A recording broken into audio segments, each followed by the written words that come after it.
Buenas noches. Buenas noches con todos. Buenas noches. Buenas noches. Hola. Buenas noches. Buenas noches, doctora. Ok. Eva. Quisiera saber si todos me escuchan.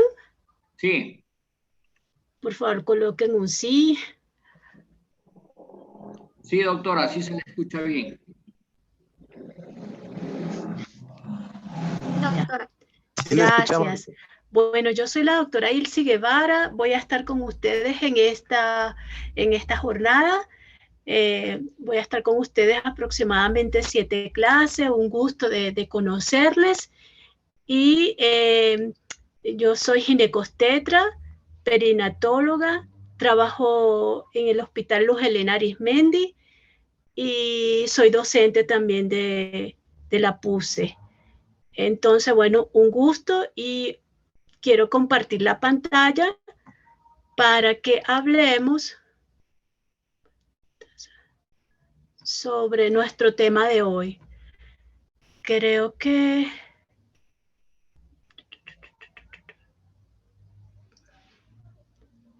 Déjenme ver.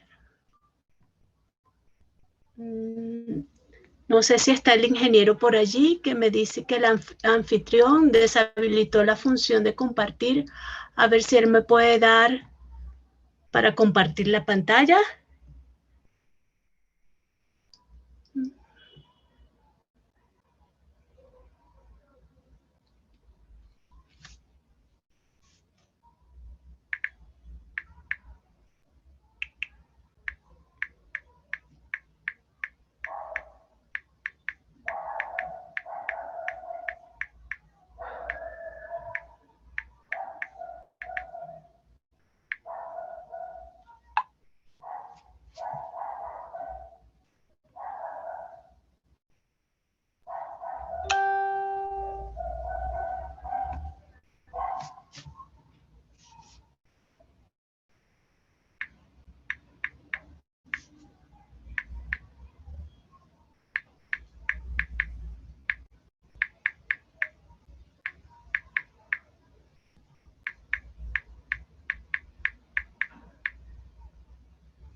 Okay.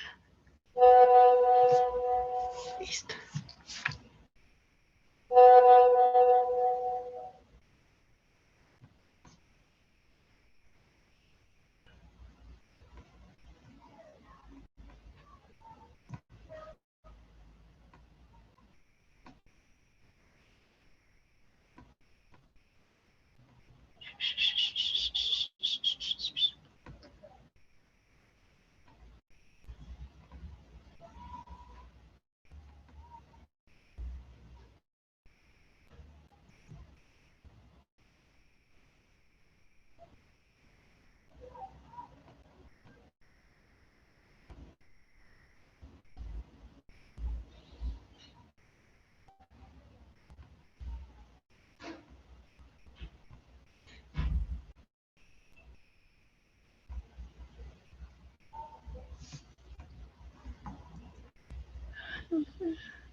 Ya se ve la pantalla, doctor.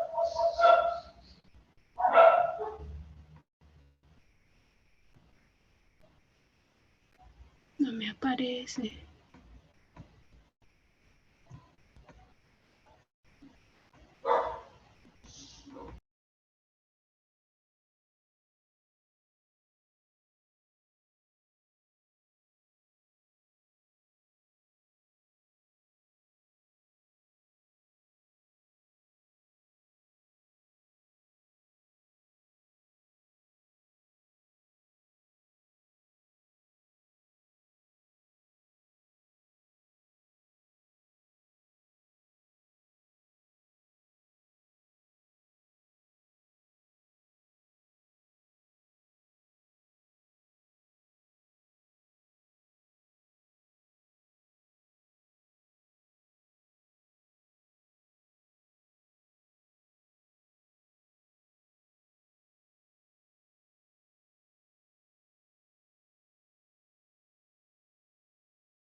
Tanto creo.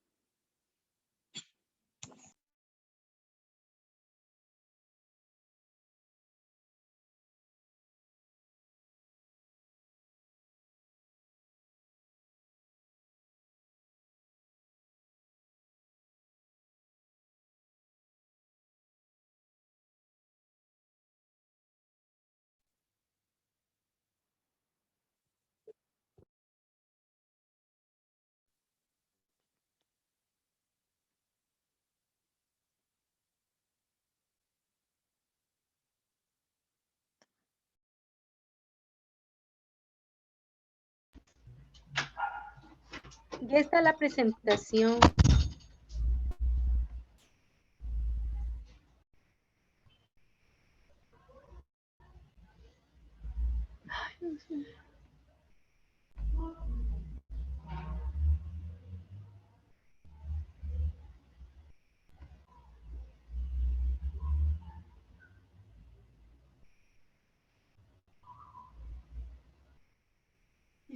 Ahí se puede ver la presentación ya.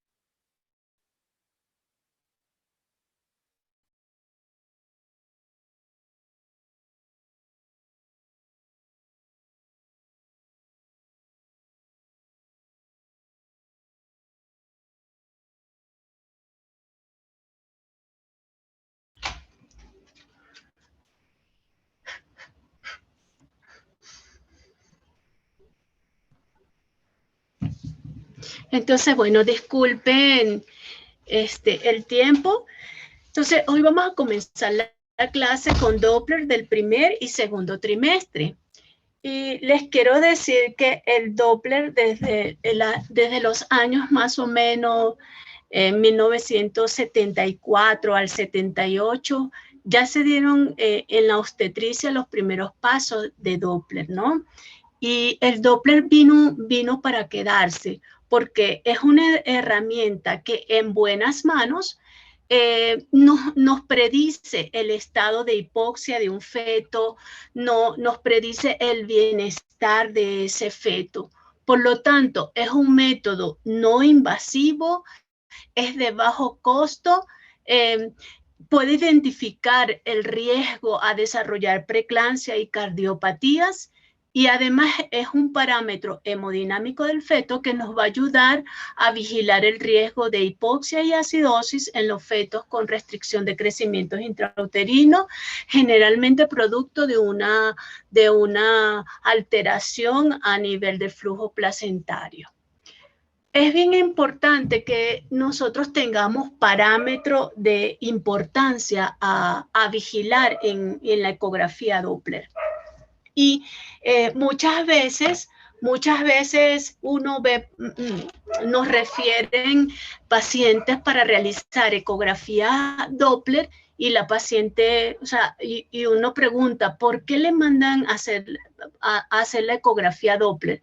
Y la paciente no sabe, en el pedido no dicen el por qué. Entonces, yo quiero dejarle bien dicho y bien claro que el Doppler tiene sus indicaciones y lo vamos a utilizar en la anemia fetal, en el embarazo gemelar, en la restricción de crecimiento intrauterino y en la identificación de riesgo para preeclampsia y además en las malformaciones.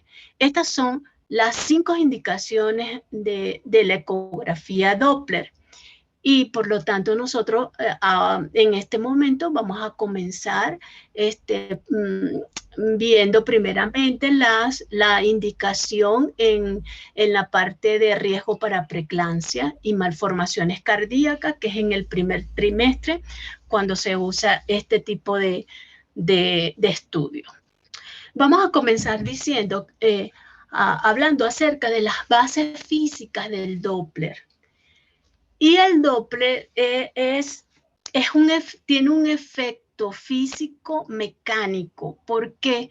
Porque el Doppler es cuando una onda sonora experimenta un cambio cuando rebota en una partícula que está en movimiento. Por ejemplo, cuando nosotros, el Doppler fue utilizado muy frecuentemente, primero nació para los astrónomos. O sea, cuando nosotros vemos que primero hoy vemos el haz de luz y después escuchamos el trueno, eso tiene un efecto físico basado en el Doppler.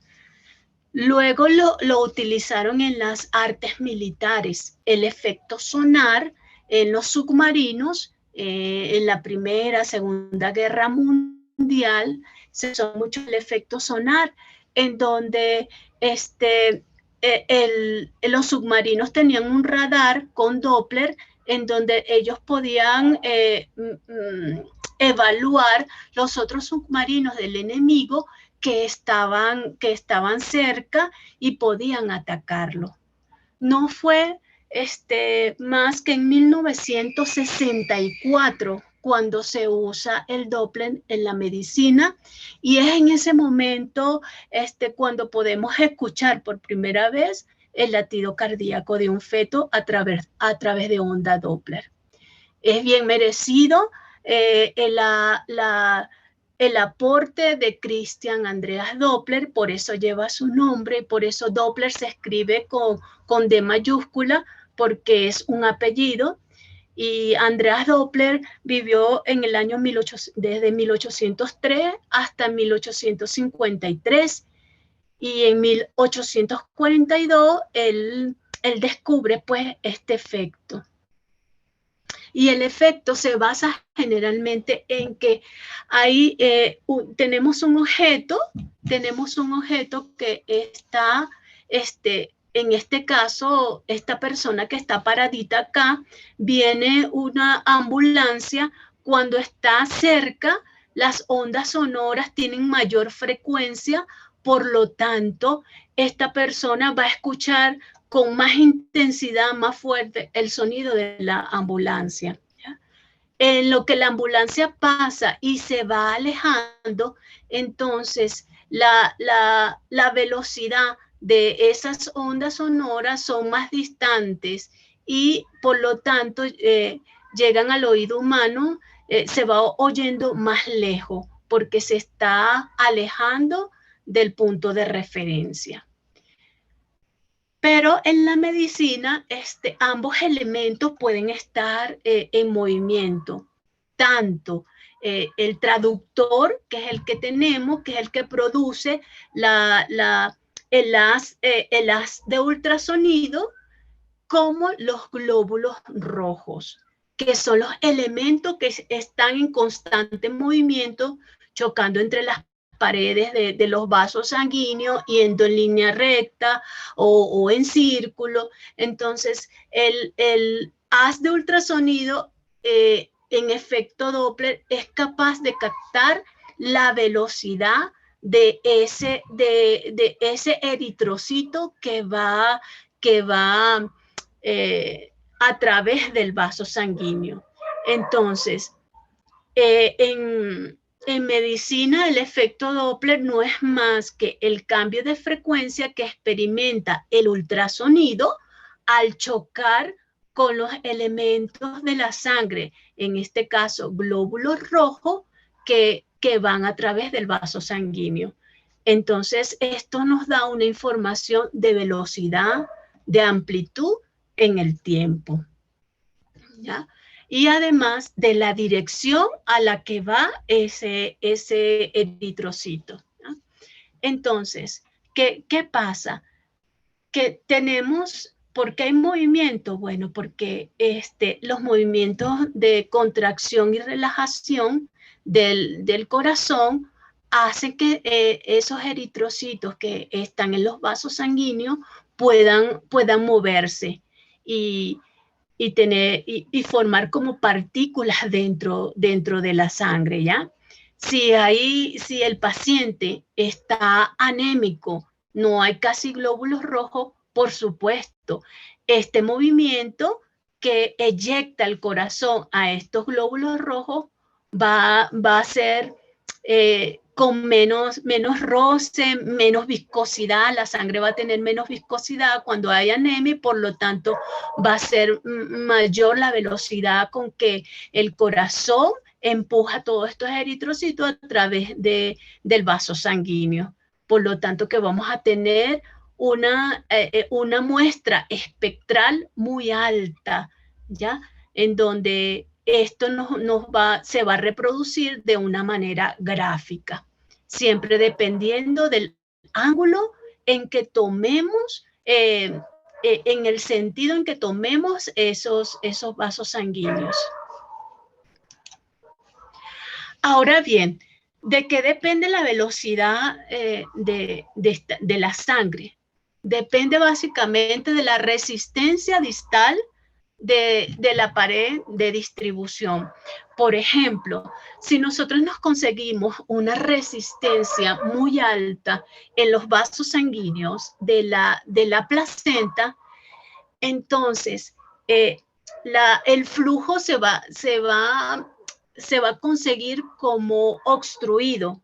Al obstruirse, vamos a tener una onda muy diferente a la que normalmente tenemos cuando no hay obstrucción.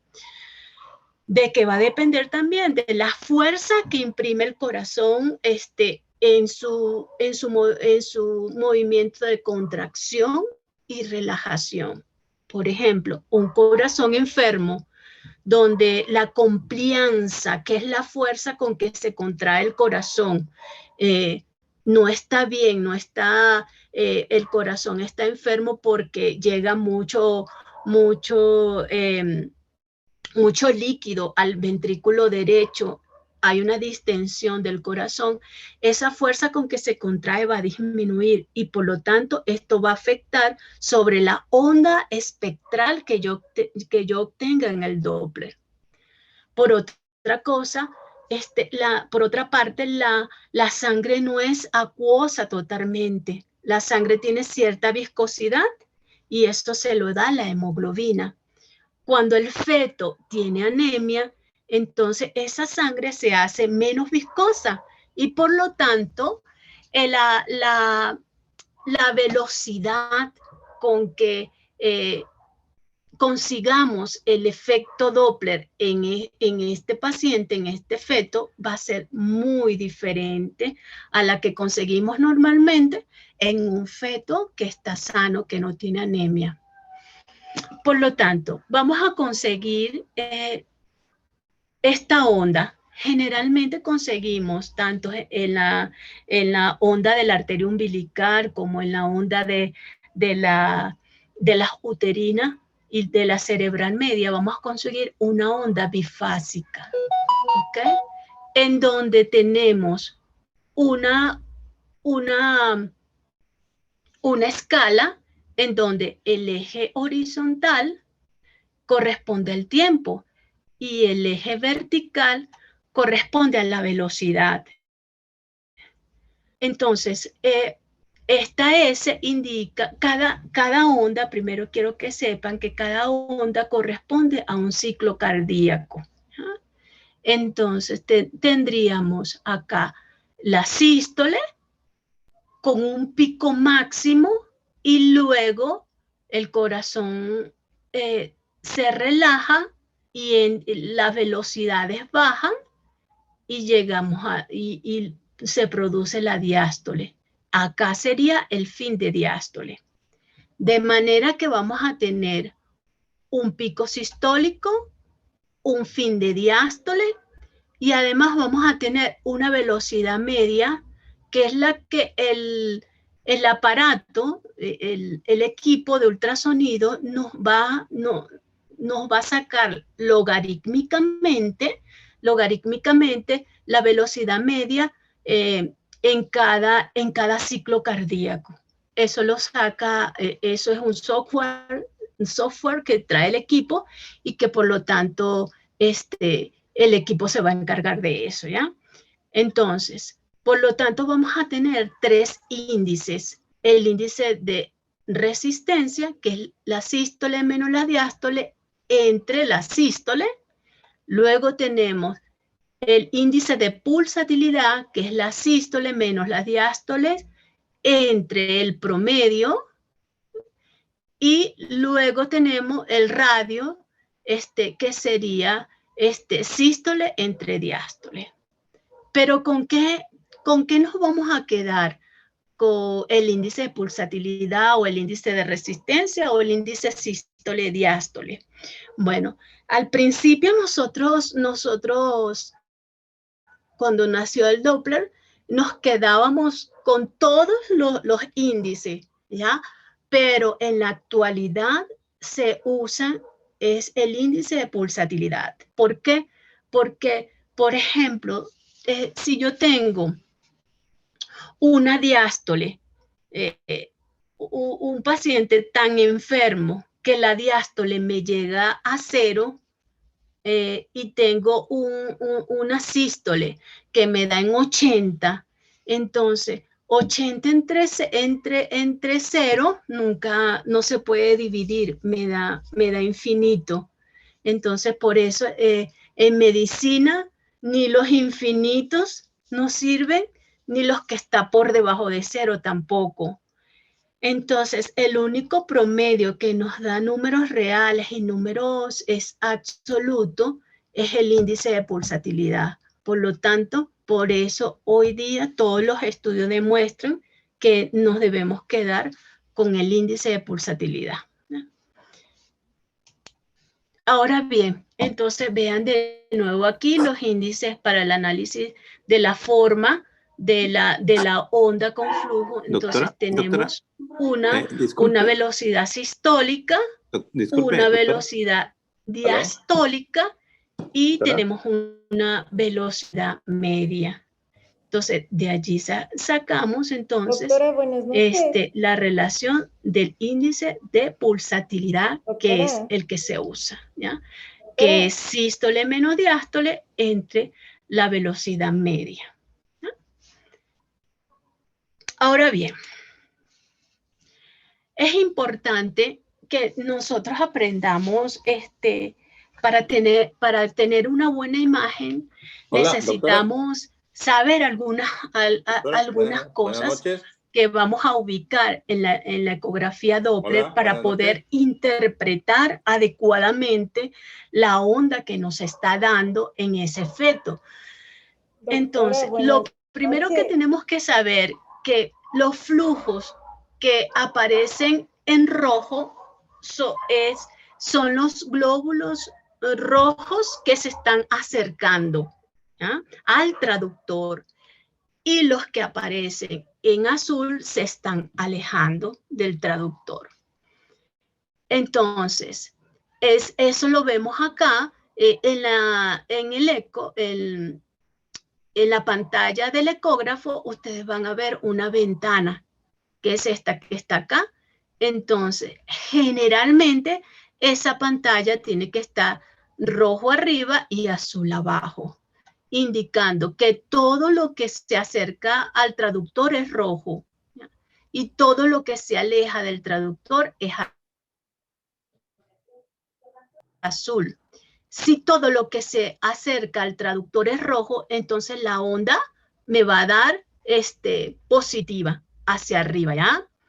Y si yo escojo una onda en azul, se va a graficar en el eco espectral hacia abajo.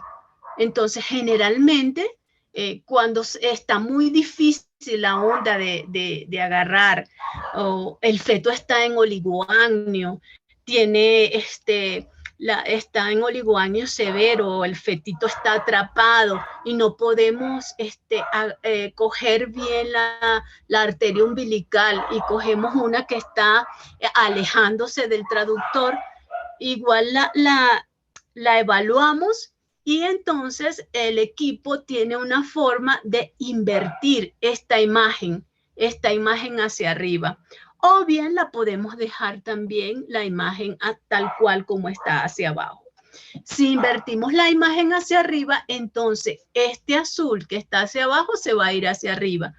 Entonces uno se da cuenta cuando revisas el eco, uno generalmente se da cuenta, bueno, el color está invertido porque el doctor o la doctora invirtió la imagen para que se vea mejor.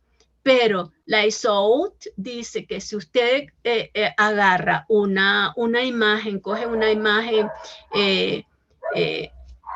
que se aleja, por lo tanto se va a dibujar en el eco espectral hacia abajo, puede dejarla también hacia abajo. Puede dejarlo en el informe que va a entregar. Okay. Por otra parte, vamos a hablar entonces, seguir hablando del Eco Doppler Color. Es importante para optimizar la imagen que esta imagen tenga un tamaño adecuado en la caja de color. Como ustedes pueden ver acá, okay, esto es la caja de color, esto que ven acá, y nosotros debes aumentar el zoom de esa imagen. Generalmente disminuir la ganancia, disminuir la escala en eso para que no te quede este efecto aliasing, ¿ya? Y además de eso, cuando tenemos este efecto así, que tenemos diferentes colores, debemos disminuir, entonces debemos trabajar con el pulso de repetición de frecuencia, el PRF, ¿ya? Para mejorar esta imagen y para que no nos queden estos focos de aliasing allí, porque si colocamos el Doppler Power, que me va a dar la onda espectral, entonces, y colocamos aquí la muestra, entonces no me va a salir bien el Doppler espectral, ¿ya? Entonces, como vemos acá, tenemos aquí muchas aliasing, mejoramos el PRF, mejoramos el foco y entonces mejora, por supuesto, el Doppler color. Esto lo vamos a ver mejor en el momento en que nosotros podamos tener las prácticas con el equipo, porque esto se aprende es practicando, ¿ya? Pero ya ustedes vayan grabando que si tengo estas imágenes así, necesito trabajar con el PRF, ¿ya? Y importante, necesito trabajar con la caja de color, envolviendo o tomando en cuenta el vaso que quiero estudiar. Por otra parte, bueno, ya les había hablado un poquito del aliasing, del color. Entonces, mejoramos la ganancia en el botón color y aumentamos o bajamos, dependiendo. Acá tenemos que bajar la ganancia del aliasing para que pueda obtener un flujo de color más nítido, ¿ya? Es importante que ustedes sepan también que nosotros vamos a tener un aliasing normal. ¿Okay? Sí, generalmente el aliasing es producto de un artefacto y que probablemente ese artefacto sea por bajo PRF, ¿ya? Que es la repetición del pulso, o sea, las frecuencias que tenemos en cada ciclo. Si bajamos o aumentamos esa cantidad de frecuencias, nos va a mejorar también el color. Pero hay un vaso, especialmente el vaso del ductus venoso, en donde tiene una aliasing por las altas velocidades tan grandes que tiene este vaso, que nunca le vamos a quitar la aliasing que tiene. Entonces allí hay mucho flujo y por lo tanto el ducto venoso se va a pintar de un colorcito más brillante. Y bueno, cuando solamente habría que mejorar el Doppler espectral al mejorar el número de ondas y el tamaño de las ondas cuando estemos en el eco espectral. Pero en el color siempre vamos a tener allí en el ductus venoso. Entonces, es importante que también sepamos que cada vaso sanguíneo, para que se represente mejor, tenemos que tener, tienen que tener ciertas velocidades, ¿ya? Por ejemplo, las cámaras cardíacas del corazón más o menos tienen una velocidad de 86 centímetros sobre segundo.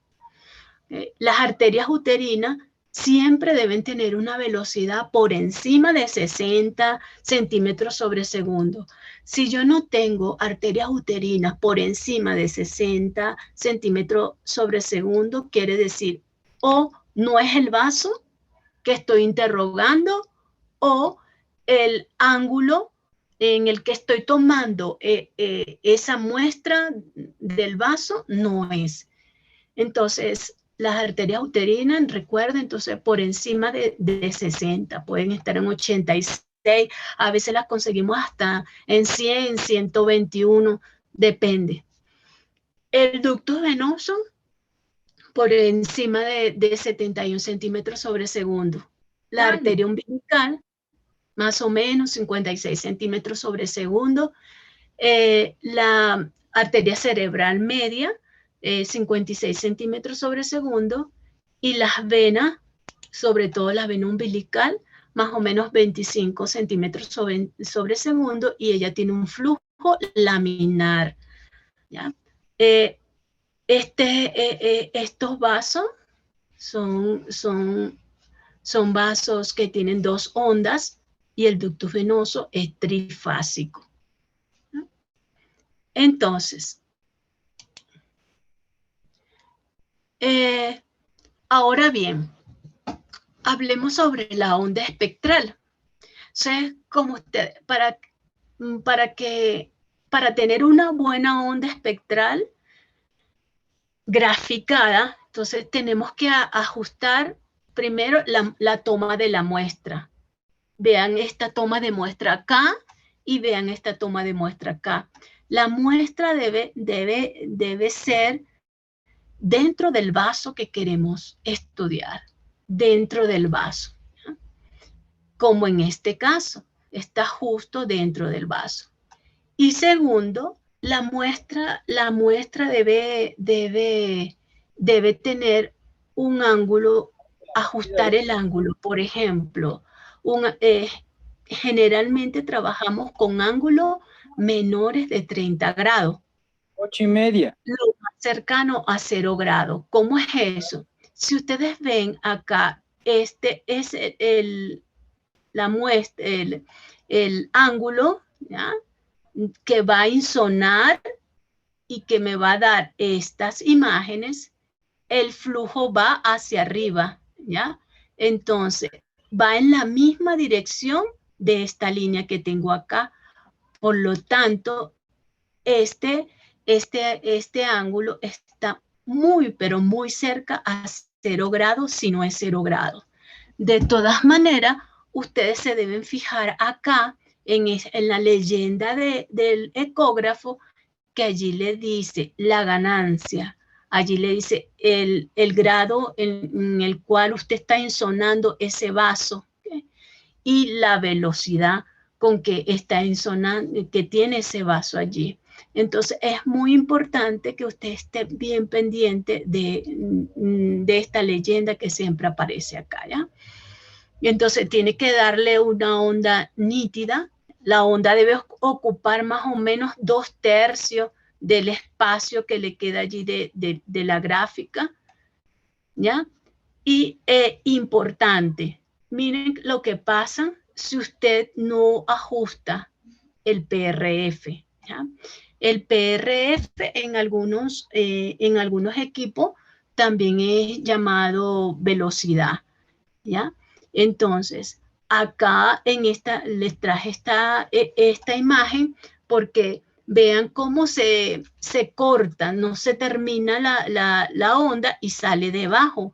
Entonces, aquí lo que hay es que mejorar el PRF, disminuirlo y además bajar la línea de base, ¿ya? Para que la onda me quede por lo menos en 2/3 del espacio y puedan las personas evaluar esta imagen y bueno, hacerle auditoría. Como ustedes ven acá en el Doppler color, está bien el ángulo, muy cercano a 0 grados. Entonces, continuamos. Ahora bien, referente al análisis de las ondas, es muy importante que ustedes cuando vean una onda puedan inferir lo que está pasando en ese vaso sanguíneo o lo que está pasando en ese feto. Porque los vasos sanguíneos, el Doppler es como que si usted estuviese regando el jardín, cuando usted está regando el jardín y usted le pone el dedito a la manguera, ¿verdad? La manguera, el agua va a tener cierta resistencia en salir y entonces esa resistencia va a hacer que el chorro del agua sea más delgado, no alcance la puntería de la última planta que usted quiere regar o al revés. Con eso usted puede llegar, colocándole el dedito al chorrito, puede llegar más allá. Entonces, generalmente también sucede en la circulación fetal. Si tenemos un vaso de baja resistencia, es decir, el vaso no tiene ninguna circulación, nosotros vamos a tener entonces en la muestra espectral, vamos a tener ciclos cardíacos normales con ondas normal. Fíjese bien, sístole, diástole, sístole, diástole, sístole, diástole. Pero miren donde termina la diástole. La diástole termina bien lejos de la línea de base. Como si ustedes pueden notar acá, este es el fin de la diástole que le estoy marcando acá y si yo hago una línea entre la línea de base y el fin de diástole, es bastante amplia. Ya cuando ustedes ven este tipo de ondas, si usted dice, no, esto está muy bien, si se trata, ¿no?, de la umbilical, si se trata de la arteria umbilical, si dice, esto está muy bien, hay vasodilatación. Si se trata de la arteria cerebral media, entonces ya vamos a ver más adelante qué va a suceder, porque no es la misma onda,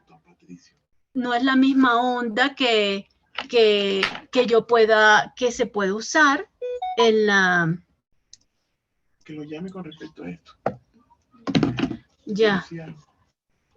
Doctorita Ilsi, ¿me escucha? Una llamada urgente. Discúlpeme. Doctorita Ilsi, ¿me escucha? ¿Lo llamaste? Es con respecto a esta plataforma de la clase que estás dando.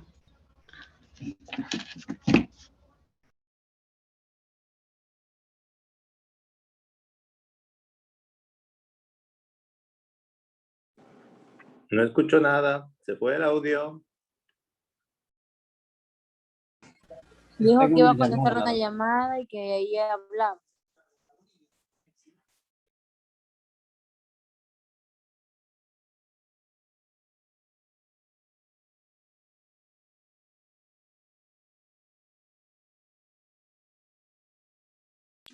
Hola, buenas noches. La doctora está hablando, no se escucha nada. Por favor, que nos ayuden con el audio.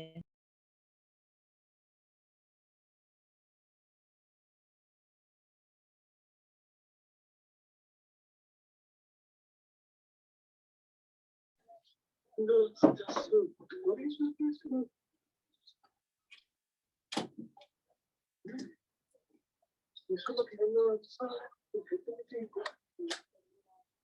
va, que estoy entrando en la otra computadora.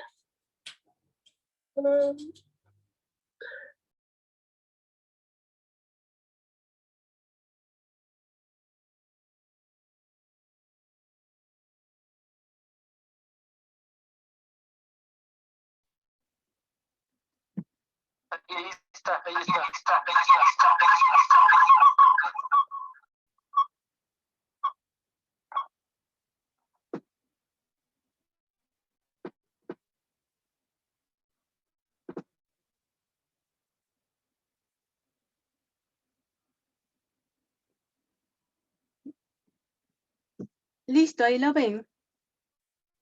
Perfecto, ahí está muy bien. No tuve que cambiar de computadora. ¿Y el sonido? Estoy bien, doctora. Bien. ¿Y se oye bien? Se oye perfecto.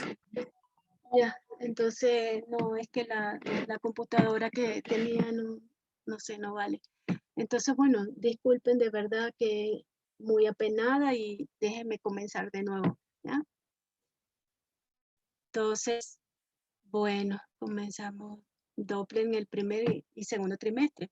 Entonces, como les venía diciendo, el Doppler es una herramienta muy importante en la actualidad que nos permite valorar el bienestar fetal. El Doppler vino para quedarse y el Doppler nos permite evaluar las condiciones de anemia, condiciones de restricción de crecimiento intrauterino en el feto. Y es importante porque no es invasivo, ya es de bajo costo. Me identifica el riesgo a desarrollar preeclampsia, cardiopatías, todo esto en el primer trimestre, ¿ya? Ya en el segundo trimestre en adelante me permite valorar parámetros del feto. ¿En cuanto a qué? En cuanto a la vigilancia del riesgo hipoxia acidosis. Es importantísimo tener en cuenta que el Doppler tiene unas condiciones, pues no se le puede mandar Doppler a todo el mundo. Yo he visto muchas veces que las pacientes llegan con pedido, realizar eco del pedido, pero no indican el por qué hay que realizar ecodoppler, cuál es la indicación. Doctorita Ilsi, por favor, en la diapositiva número 24 se quedó, que hasta ahí se escuchó perfectamente. Hasta ahí se escuchó, ok.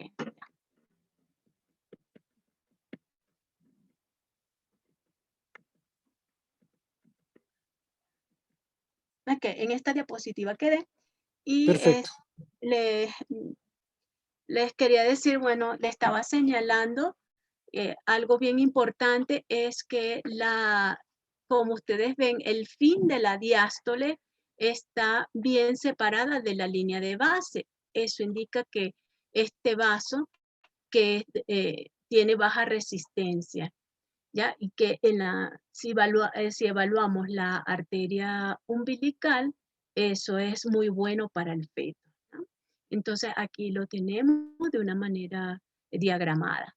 Ahora, cuando el vaso se encuentra con una presión, una obstrucción muy elevada, ese vaso sanguíneo, ¿qué va a pasar? Que el corazón no le va a dar chance de terminar la diástole y comenzar con la sístole. Por lo tanto, vamos a ver una diástole que se ha amputado y que esta línea que veíamos con mucha diferencia entre la línea de base y el fin de la diástole cae completamente a la línea de base. Eso indica que el vaso tiene alta resistencia. Por otra parte, si esa alta resistencia periférica continúa, Entonces, ¿qué va a pasar? Que el flujo se hace reverso, es decir, que el flujo se va a devolver. Al devolverse, va a quedar como en el vaso sanguíneo, una vez que el corazón se contrae y luego se relaja, queda un remanso de sangre que se devuelve hacia atrás, ¿ok? Por lo tanto, eso se va a graficar como una onda, como una diástole invertida. Ecográficamente lo vamos a ver así y diagramáticamente vamos a verlo por debajo de la línea de base.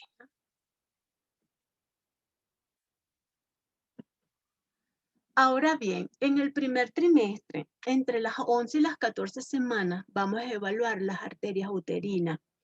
Vamos a evaluar el ductus venoso y la regurgitación tricuspidia.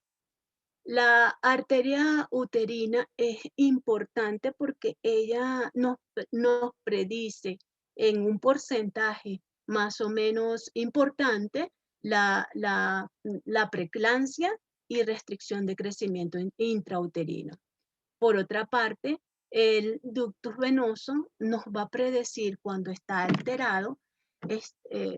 El ductus venoso y la regurgitación tricuspidia nos va a predecir fetos con alteraciones cromosómicas como trisomía 21, síndrome de Patot y síndrome de Edwards. Además, generalmente estos pacientitos vienen con problemas cardíacos. Entonces, la alteración de ellos también nos va a predecir alteraciones cardíacas tipo malformaciones congénitas. Es por eso que evaluamos estas ondas entre las 11 y las 14 semanas.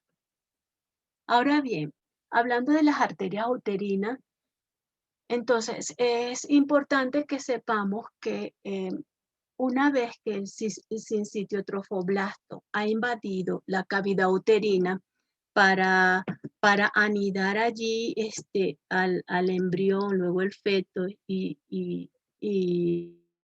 producir la placenta que lleve oxígeno, nutriente y todo lo que necesita el feto para que crezca y se desarrolle adecuadamente, esta invasión del trofoblasto se produce a nivel de las arterias uterinas, sobre todo a nivel de las arterias espiraladas, ¿ya?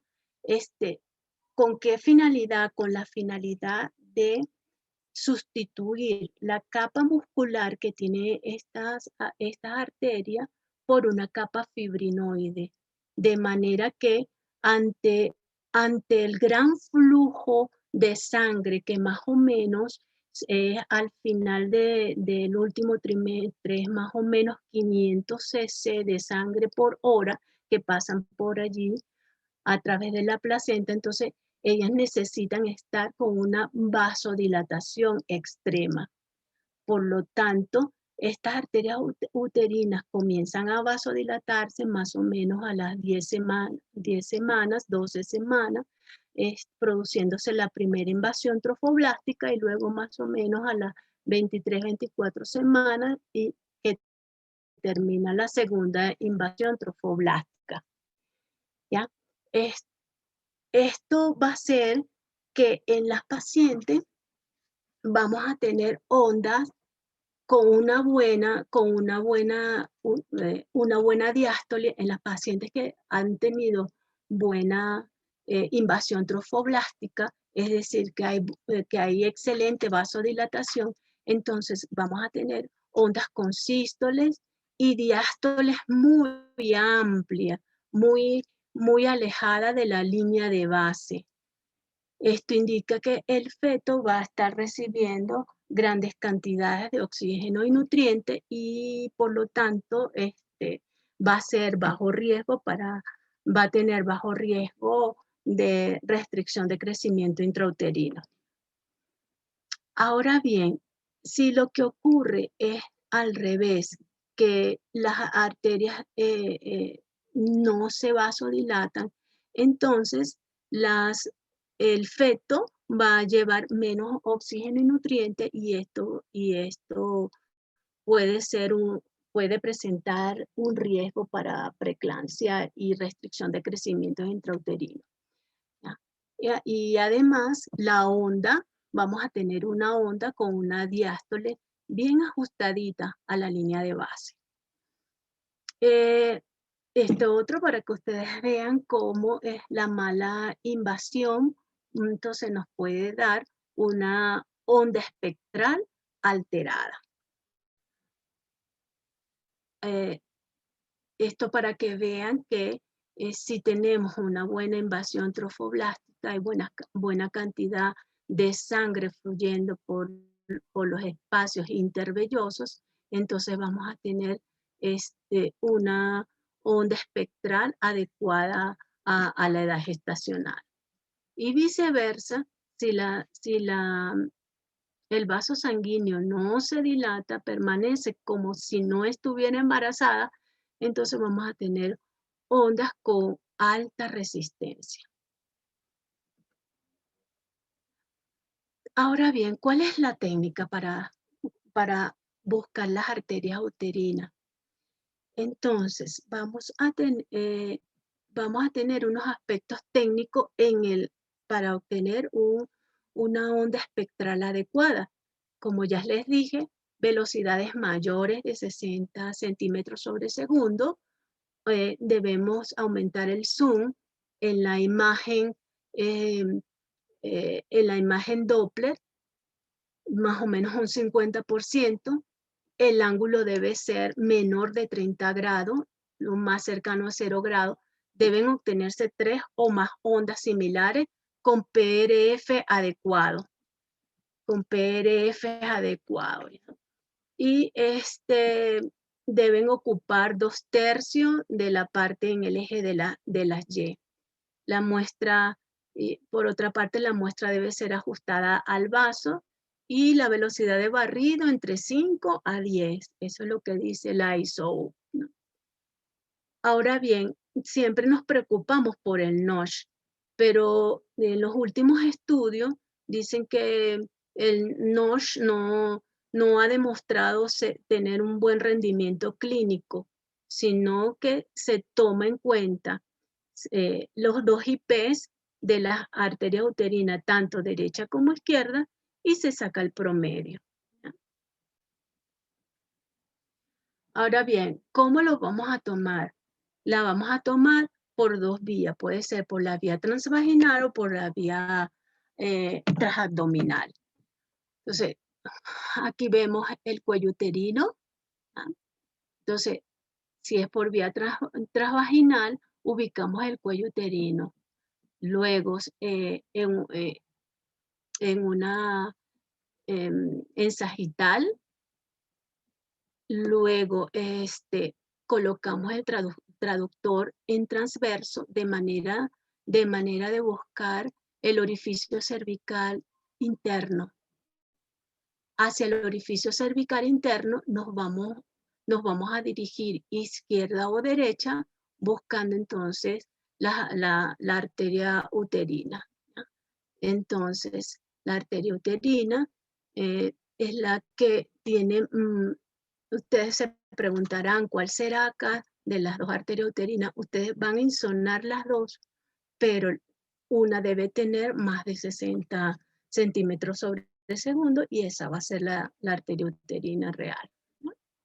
En vía transvaginal vamos a colocar nuestro traductor en el hipogastrio, justo en la línea media del hipogastrio, y vamos a girar nuestro traductor hacia la espina ilíaca anterosuperior derecha o anterosuperior izquierda. Generalmente empezamos a explorar la derecha, ¿no?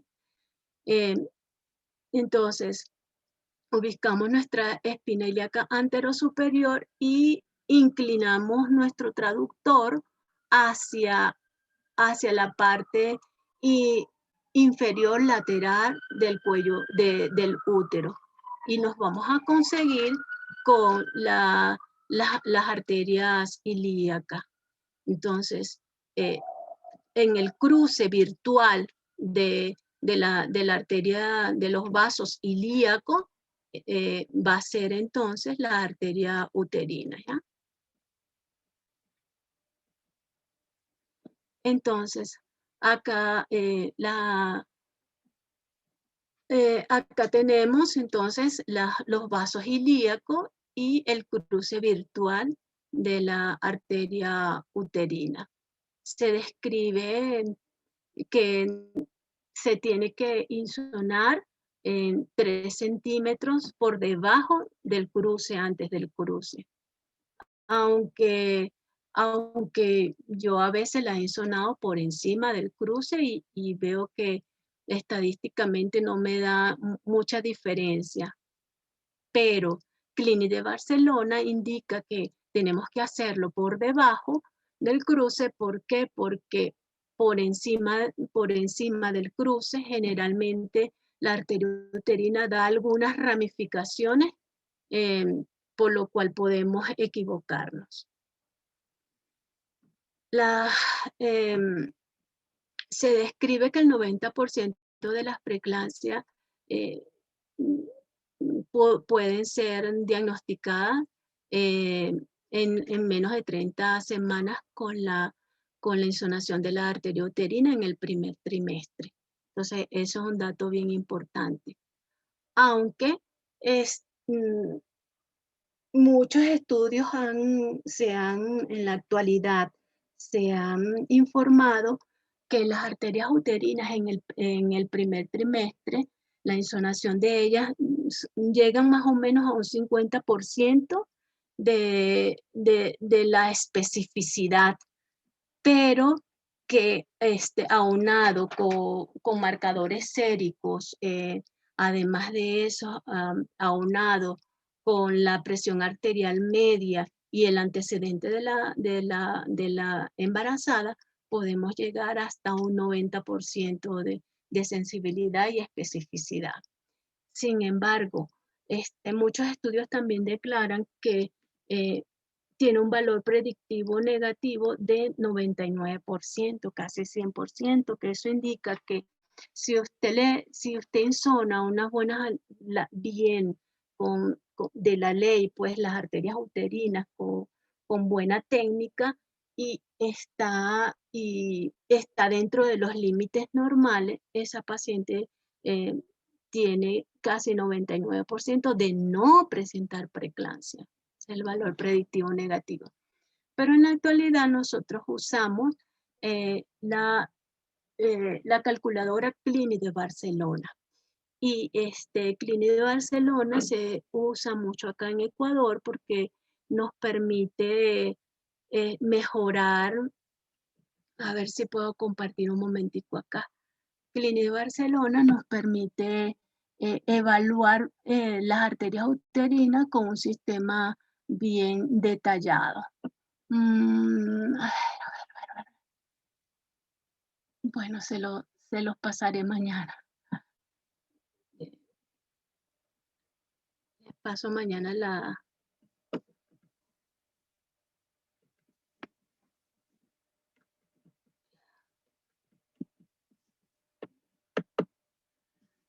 Entonces, mañana le hacemos un ejercicio entonces con esta tabla de Clínica de Barcelona.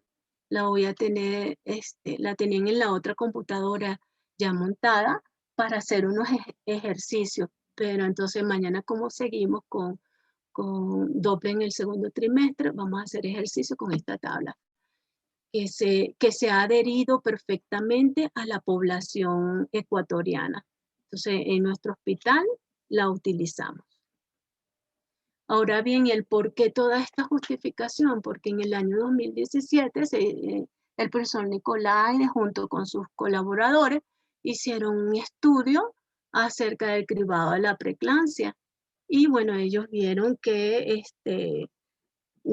hacer screening en el primer trimestre ha mejorado las cifras de preeclampsia y RCIU en las pacientes con el uso de aspirina. Ahora bien, Otra Doppler que se usa en el primer trimestre es la regurgitación tricuspidia. Entonces, la regurgitación tricuspidia no es más que la presencia de, de una regurgitación, como se dice, cuando el ventrículo derecho se contrae, hay un chorro de sangre que va hacia la aurícula derecha. El ventrículo está tan lleno que la sangre se devuelve hacia atrás. Y eso es lo que llamamos nosotros regurgitación. Entonces, esta presencia de regurgitación uno la puede determinar por el ecocolor o el eco espectral. Se debe colocar la muestra en un corazón apical. Y el corazón debe ser la parte torácica debe ser aumentada un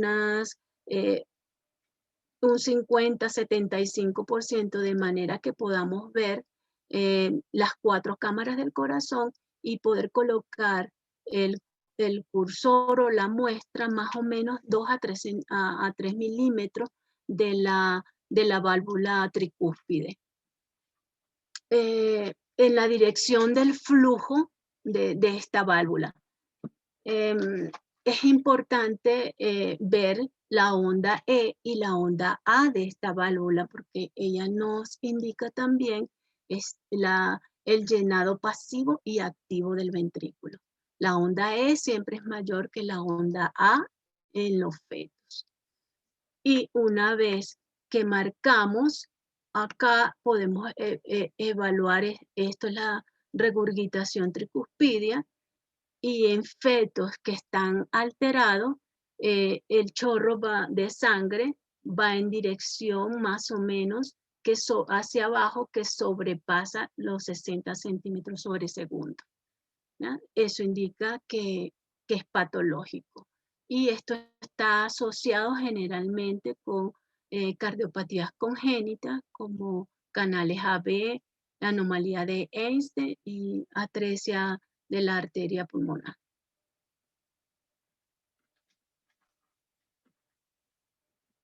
Le coloco aquí al profesor Nicolaides, porque el profesor Nicolaides toma como marcadores secundarios para alteraciones cromosómicas la regurgitación tricuspidia.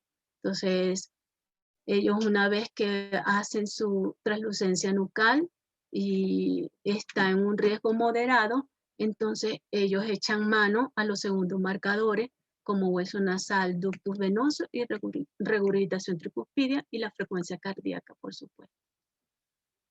Ahora bien, vamos a hablar sobre el ductus venoso. El ductus venoso nace en el seno portal y se dirige hacia el diafragma. Justo desciende hasta el seno venoso subdiafragmático. Entonces, como vemos acá tenemos la vena umbilical. Esa vena umbilical da colaterales, y el ductus, antes de llegar al seno subdiafragmático y llegar a la vena cava, el ductus venoso tiene una forma de trompeta. Por lo tanto, esta forma de trompeta le va a dar una velocidad muy alta a ese ductus venoso. Y la sangre, por lo tanto, la sangre no se va a mezclar tan profundamente con la sangre que viene desoxigenada de la vena cava inferior, por las altas velocidades que tiene la sangre en este ductus venoso. ¿Qué es lo importante del ductus venoso? Que es un shunt, y ese shunt es importantísimo porque genera o dirige la sangre rica en oxígeno y nutriente que va pasa por la vena cava superior, pero brinca a través del foramen oval, pasa a las cavidades izquierdas del corazón, cae en el ventrículo izquierdo esa sangre y luego a la aorta, de manera que pueda nutrir al corazón, ya que las arterias coronarias son ramas directas de la aorta, y una vez pueda oxigenar también al cerebro y el resto de sangre muy bien oxigenada que lleva ese ducto, o oxigenar a los pulmones y a través del ductus arterioso y al resto de los órganos diana, ¿ya? Recuerden que los órganos diana es el mismo corazón, el cerebro y las suprarrenales del feto. Por lo tanto, el ductus venoso es como un acelerador o que mantiene estas altas concentraciones en estos órganos diana. Ahora bien, como pueden ver acá, entonces tenemos la vena umbilical. Esta vena umbilical al final da las venas hepáticas y el ductus venoso que se conecta en el seno subdiafragmático para ir al corazón izquierdo del bebé. Ahora, ¿qué aspectos técnicos debemos tomar en cuenta?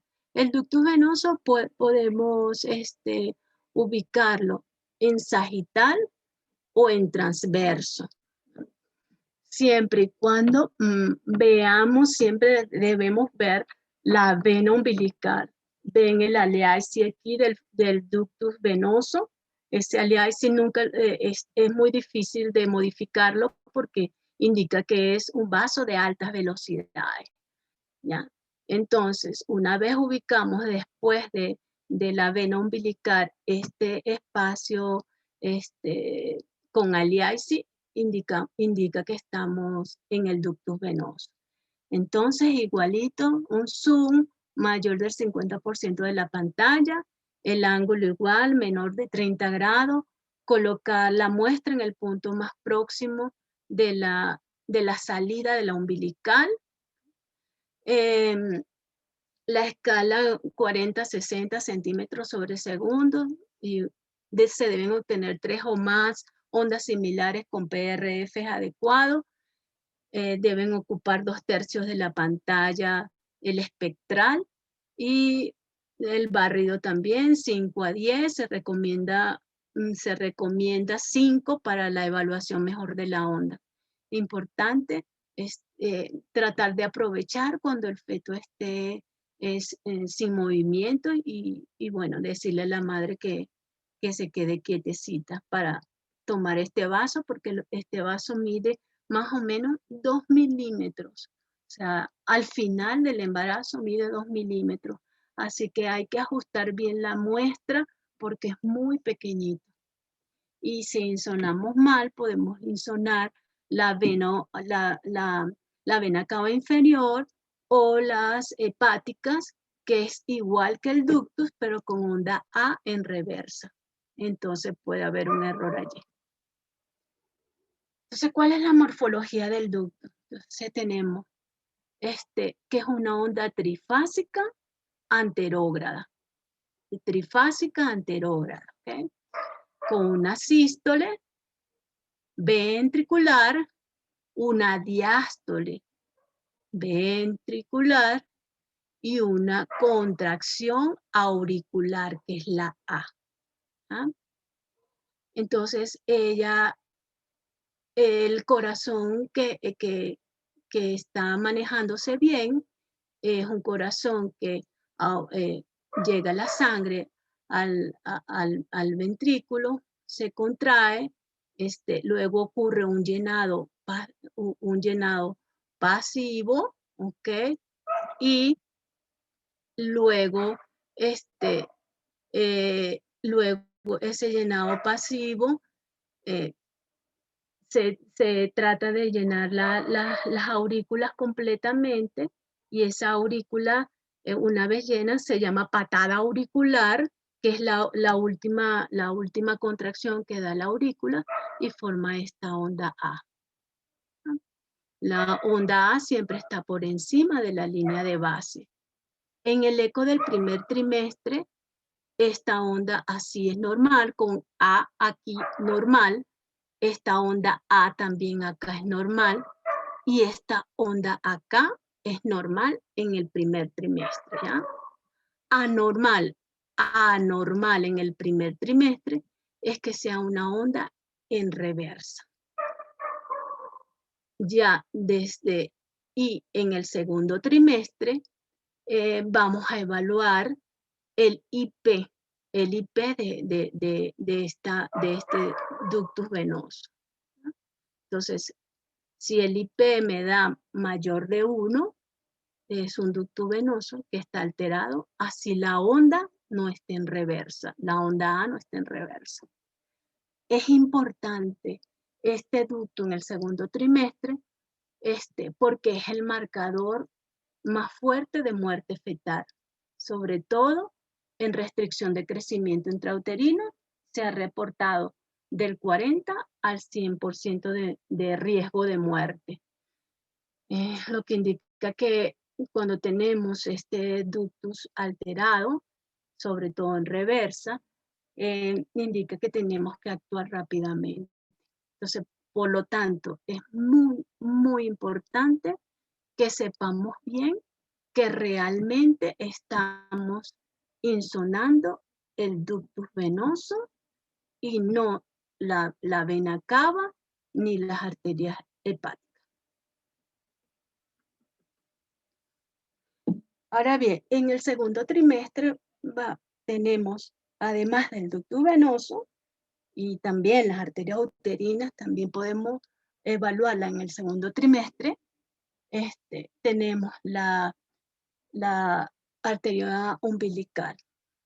Y la arteria umbilical es bien importante porque me habla del segmento, de cómo está la parte distal de este vaso sanguíneo, y su parte distal serían las vellosidades placentarias. Por lo tanto, se dice que si tenemos una arteria umbilical alterada con un IP mayor del percentil 95, nos dicen que hay más o menos un 60% de la placenta, de los vasos sanguíneos de la placenta, que están alterados. Entonces es importante recordar esto, que sobre todo en este problema está encerrado es la parte placentaria, ¿ya? Entonces esta arteria puede estudiarse a nivel paravesical, en el asa libre o placentaria. Pero la mayoría de los estudios realizados son realizados en el asa libre. Por lo tanto, nosotros evaluamos siempre la arteria umbilical en el asa libre. Evaluamos a veces paravesical cuando son embarazos gemelares, para no confundirnos. Entonces, el aspecto técnico igual que las otras ondas, no tiene ninguna relevancia. Tenemos que cumplir estos aspectos técnicos en todas las ondas, ¿no? Entonces, la onda es una onda bifásica con sístole, diástole, y vean acá, debajo de esta onda, cómo está la vena umbilical. Esto es vena umbilical, que tiene un flujo, se llama flujo laminar. Es un flujo rectilíneo o laminar, ¿no? Esto es una onda muy, muy bonita, cumple con los parámetros de lo que se pide para una buena toma de la arteria umbilical. Entonces, También esta onda, dependiendo de la anormalidad del feto, puede tener diferentes características, ¿ya? Una onda normal, una onda umbilical normal, una umbilical con un IP aumentado, ¿sí? Si ustedes pueden ver acá, la distancia que hay, se está acortando la diástoles. ¿Ves? Entonces, esta es una arteria umbilical con un aumento del IP. Acá ya no tenemos diástole. Y acá la diástole está invertida o reversa. Borrada la diástole le llamamos acá y así le llamamos diástole en reversa. Entonces, esas son las 4 formas que podemos tener en la arteria umbilical. Entonces, se han hecho estudios acerca de fetos con restricción de crecimiento intrauterino, en donde si vemos se ha visto un flujo diastólico positivo, una buena diástole. Estos fetos han tenido 12% de hipoxia, pero 0% de acidemia, o sea, no son acidóticos. En cuanto a una fase diastólica en reverso o ausente, ya tenemos problemas con fetos hipóxicos y acidémicos. Igual esto se ha correlacionado con la cardiotocografía de estos fetos cuando tenemos sobre todo reversos y en arterias umbilicales y reversos en arterias en ductus venosos. En cuanto a la arteria cerebral media, nada más decirle que la arteria cerebral media también es importante estudiarla. Es una rama directa de la carótida. Ella forma el polígono de Willis con la arteria cerebral anterior y posterior, y se toma en cuenta el trayecto de 2 a 4 centímetros hacia la parte parietal del feto, que se llama el segmento M2. Allí se toma la muestra. Es importante porque ella nos indica también cuando el feto está alterado o una redistribución del flujo. Entonces, en fetos sobre todo con problemas de restricción de crecimiento intrauterino es importante estudiar esta arteria. Y su flujo normalmente es de alta resistencia. Es de alta resistencia con bajos volúmenes diastólicos. Ya vamos a ver por allí. Entonces, es las mismas técnicas, la misma técnica para tomar para tomar esta onda. No las voy a repetir. Y como pueden ver acá, entonces esto es en el primer trimestre. Generalmente en el primer trimestre no usamos la arteria cerebral media, sino a partir de las 26 semanas, ¿ya? En el segundo o tercer trimestre. Y como pueden ver acá, entonces acá tenemos una sístole y diástole. Y vean cómo la diástole se pega bastante de la línea de base. Eso indica que es de alta resistencia.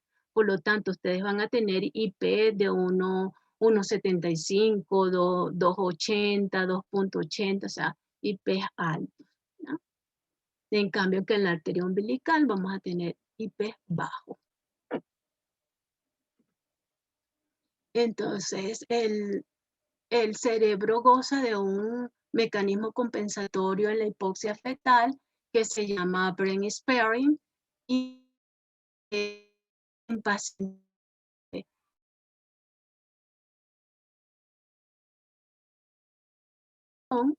el feto necesita nutrir a toda costa necesita nutrir a toda costa el cerebro, mantener estable la nutrición y el oxígeno para este feto.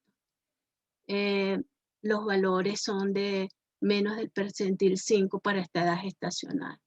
Y en la actualidad se está tomando el ration o el índice cerebroplacentario, sobre todo en los fetos con restricción tardía, que es el cociente que sale entre el IP de la cerebral media y el IP de la arteria umbilical. Eso da un valor que nos indica si hay alguna alteración en el balance del cerebro en estos pacientes. Por lo tanto, en fetos con RCIU, al tener un índice cerebroplacentario alterado, tenemos que poner mayor vigilancia en estos fetos para un mejor desarrollo. Ahora bien, bueno, eso era todo. Y disculpe el problema que tuve con la computadora y si hay alguna pregunta.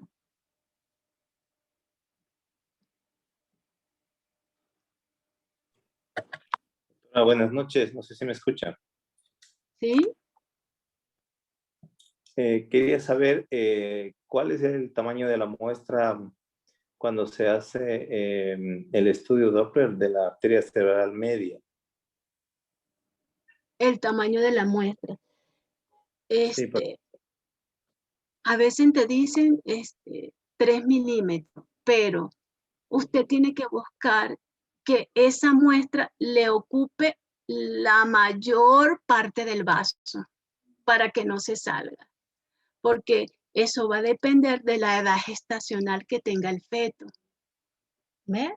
Entonces, tiene que tratar de que le ocupe todo el vaso. Por ejemplo, supongamos que este sea la arteria cerebral media. Tiene que tratar que el vaso, que le cubra el vaso completamente, que no se le salga. disculpe, no entiendo, porque se supone que la arteria, al tomar la muestra está a 0 grados la arteria cerebral media, entonces tendría que abrirle 6, 7 milímetros el tamaño de la muestra, porque no está lateral, sino está en horizontal prácticamente. Sí, prácticamente está en vertical. Prácticamente está en entonces. ¿ya? Entonces, Entonces, ¿cómo ocupa todo el vaso? no, usted tiene que ubicar donde le ocupe el vaso. Por ejemplo, acá ves 3 milímetros. ¿Ves? Eso depende de cuánto usted vea el vaso. Porque a veces no es que usted va a ver todo el vaso completo, ¿no? A veces usted ve apenas el segmento M2, o sea, por encimita del M2, 3 centímetros de donde nace la arteria cerebral media, como en este caso. La cerebral media es la de al lado. Ajá. Esa es la Porque aquí están los tálamos, hacia acá tendríamos el cerebelo y este sería la arteria cerebral media y este sería la arteria cerebral posterior. O sea, usted no va a abrir completamente todo acá porque se sale del segmento M2. Es un segmento que se llama M2, entre M1 y M2, un segmento pequeño que tenemos que insonar.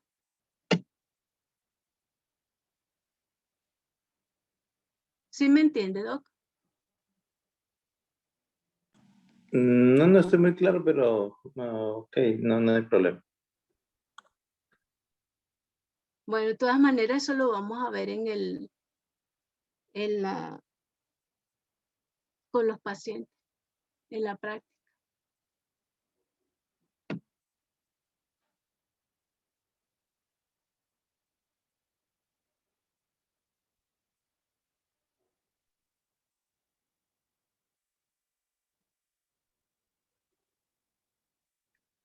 Doctora, buenas noches.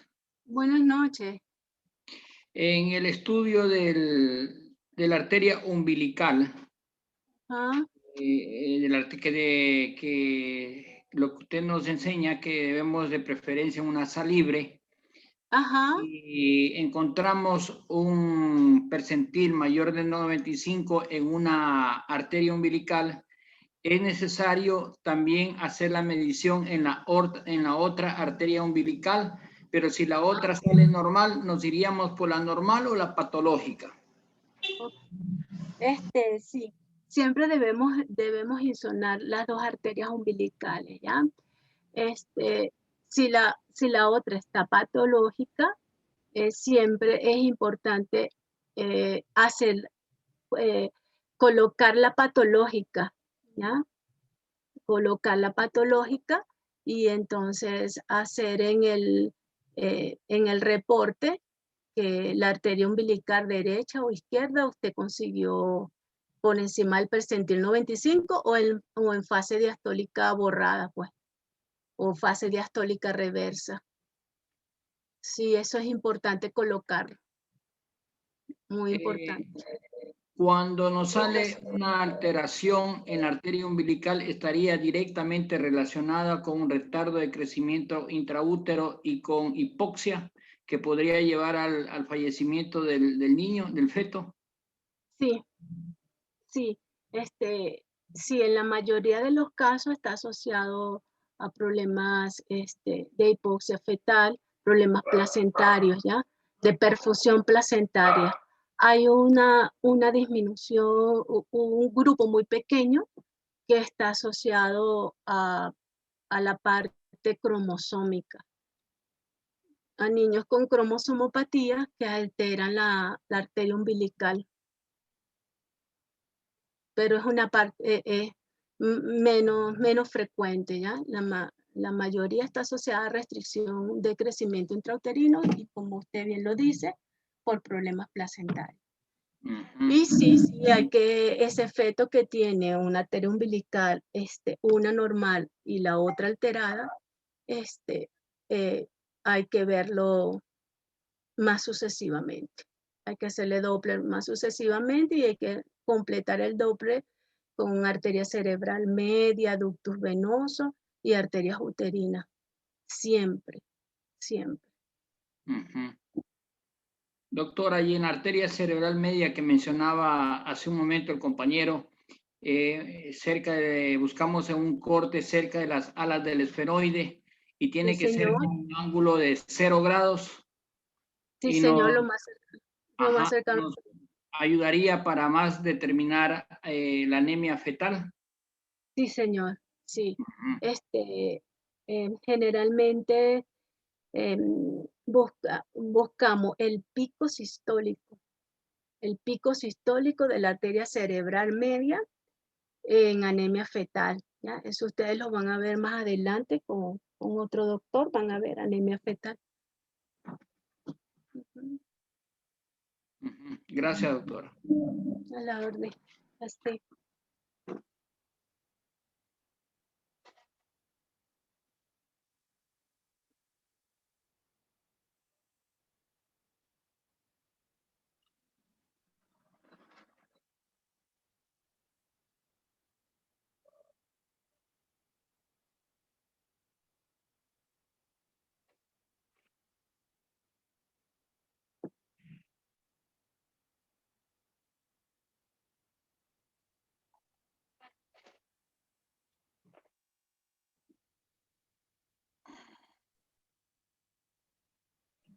Nombre completo.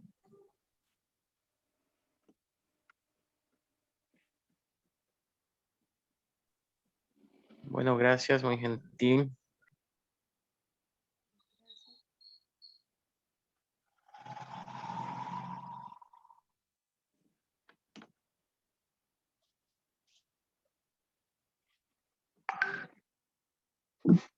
Bueno.